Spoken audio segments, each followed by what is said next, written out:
Então, amados, YHWH é a transliteração caracteres por letra de Yod, Re, Vav e D. Se nós transliterarmos caracteres por letra, vai dar YHWH. Nós devemos considerar que, como todos os caracteres hebraicos, existem os Masorá, os sinais diacríticos que foram implantados para dar fonética, dar som a esses nomes. Levando em consideração também outros nomes que são compostos por 4 caracteres, né? Como já foi dito. Aqui está o nome de Yosef, que foi adotado a forma de José. Aqui está Yitzhak, que foi adotado a forma de Isaac. Aqui está Jacó, né? Yoal, que foi adotado Joel. Jacó foi adotado Jacó. Esses personagens têm os seus nomes compostos por 4 caracteres hebraicos. Se não considerar os sinais diacríticos que aqui estão, eles também ficariam impronunciáveis. E na realidade, não são impronunciáveis, eles são pronunciáveis, sim, né? Isso são apenas exemplos. Nós podemos considerar que o nome do Eterno é pronunciável, né? Até que a ideia que o Altíssimo sempre tem exortado ao povo falando que e é dizer que todo aquele que invocar o seu nome será salvo. E seria incoerente o Todo-Poderoso afirmar a salvação em cima disso, né, de uma invocação, e ele apresentar um nome impronunciável para as pessoas. Como é que as pessoas alcançariam essa bênção maravilhosa da salvação sem invocar o nome? Onde ele está falando que todo aquele que invocar o nome será salvo. Essa deformação é incoerente psicologicamente, né? Uma ideia colocada por algumas pessoas que querem ocultar o nome, para que as pessoas ficam alimentando de alimentos de deuses de forma crescizada, para que esse nome não venha a ser invocado de uma forma coerente e inteligível pelas pessoas.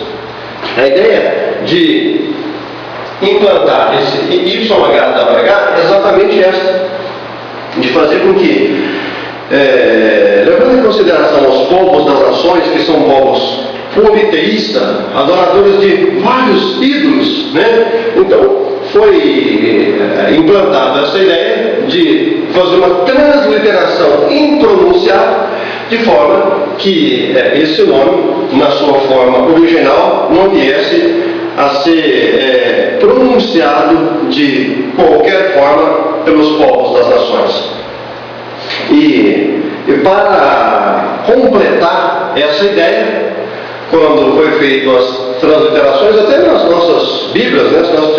Se você tiver a oportunidade de observar a Bíblia, que acredito que você deve ter na sua casa, na forma, na língua portuguesa, você pode observar que no lugar do nome do Eterno vai estar lá o título Senhor, vai estar Deus, vai estar Jesus, né? Se nós voltar um pouco mais, nós vamos encontrar a forma Kyrios, a forma Theos, a forma Iesos. E o porquê esses nomes foram implantados?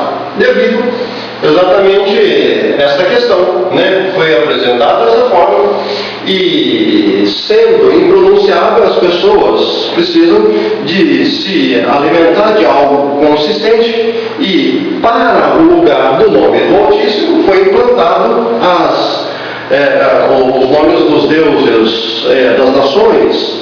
E assim, nos nossos dias, na forma grecizada, nós encontramos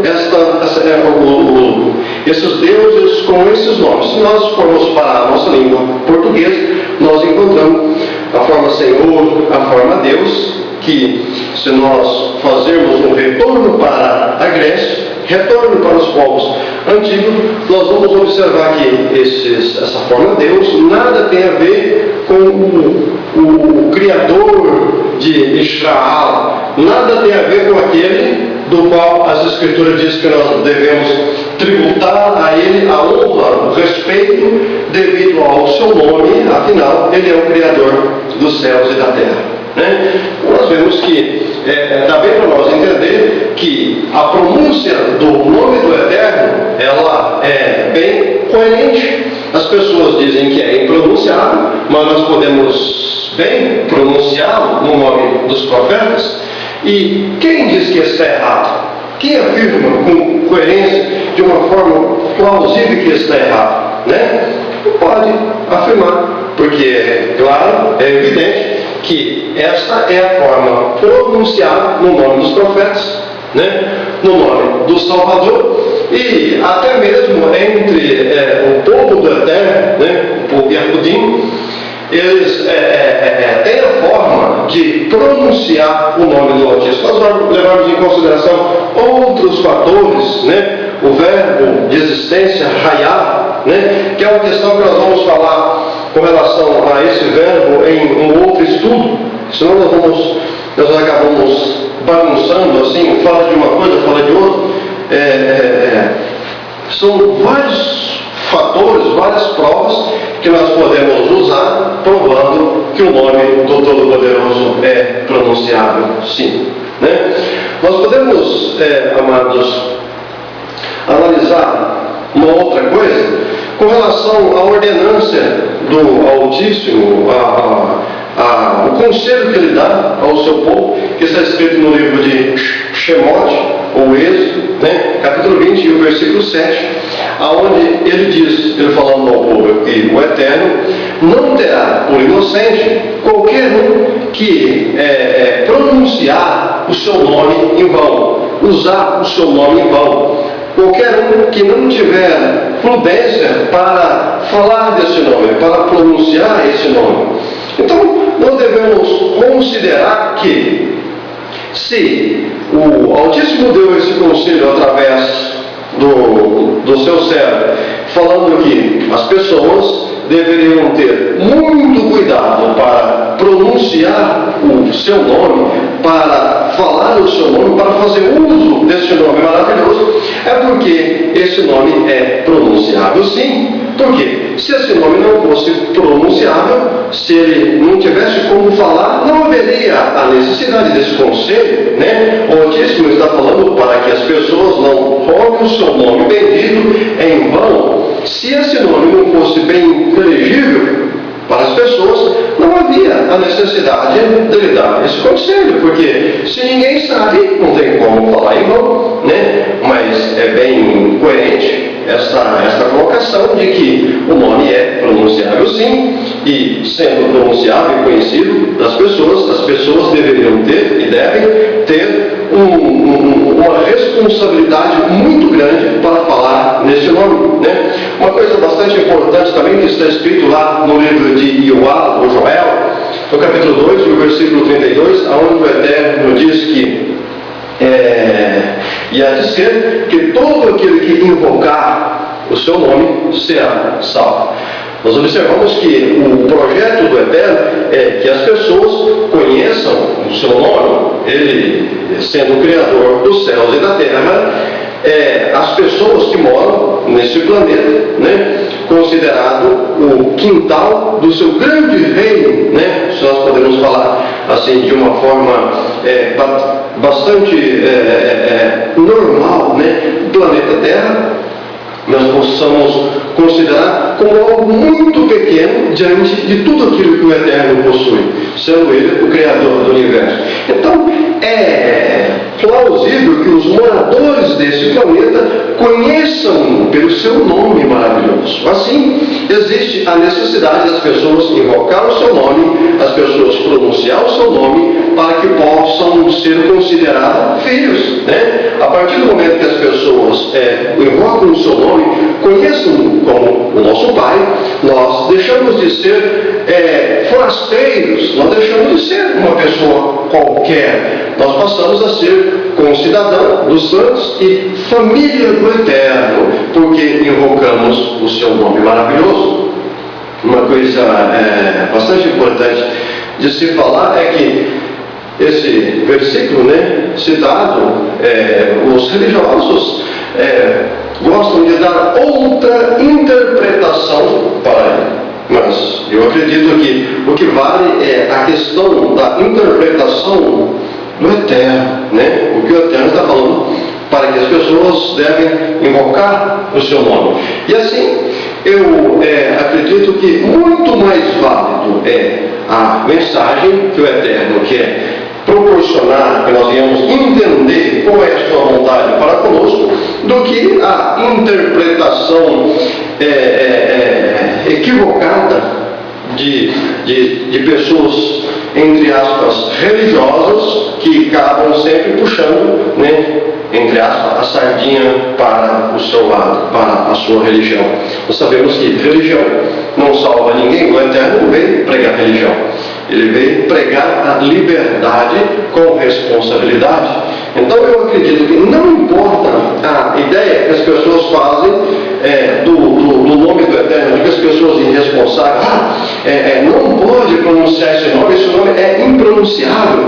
Pelo contrário, eu acredito que esse nome é pronunciável, sim. O Eterno mandou que pronunciasse esse nome, invocasse o seu nome, sim, mas invocasse com responsabilidade. E eu acredito que dentro disso nós devemos fazer esta adoração ao Eterno, né? Uma coisa bastante importante, que é até a ideia desse estudo, a questão do YH, WH, que as pessoas afirmam a necessidade de conter esse YH, WH no nome do Salvador, né? Para as pessoas que afirmam isso, eles estão apenas com uma falácia, é uma falácia. Eles não têm como provar tal coisa. Até mesmo se nós formos fazer essa transliteração, pegando o nome do Eterno, do Salvador, letra por letra, nós temos aqui para Yud, né? Nós temos o I, para o Rei nós temos o H, né? Para o Vav, aqui nós temos o U, para o Shin nós temos o SH, para o Ain nós temos esse sinal aqui representa, visto que ele não tem uma representatividade no nosso idioma. Então nós vamos sonorizar agora com sinais diacríticos. Aqui está o sinal para o A, né? Aqui está o sinal para o U, que aqui está, e aqui também está o outro A, para a vocalização do A, né? Nós colocamos esse sinal porque este U é um pouco mais forte, então a pronúncia fica em cima de Yahushua, né? Você pode observar que não tem um Re aqui na frente para essa transliteração. As pessoas que fazem essa transliteração com H no final estão apenas em cima de uma falácia, eles não têm como provar tal coisa.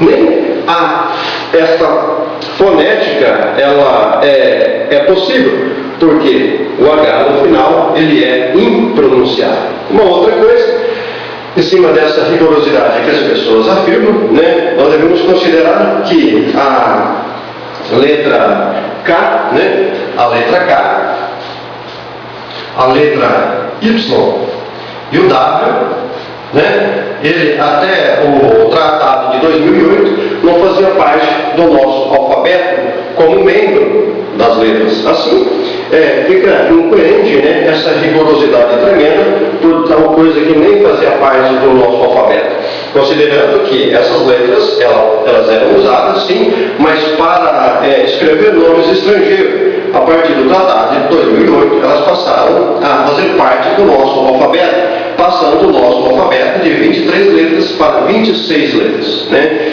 Isso é importante para que nós possamos pegar em cima de algo consistente e falarmos com responsabilidade. Ok, amados? Que o Eterno nos abençoe. Em breve estaremos com um novo estudo.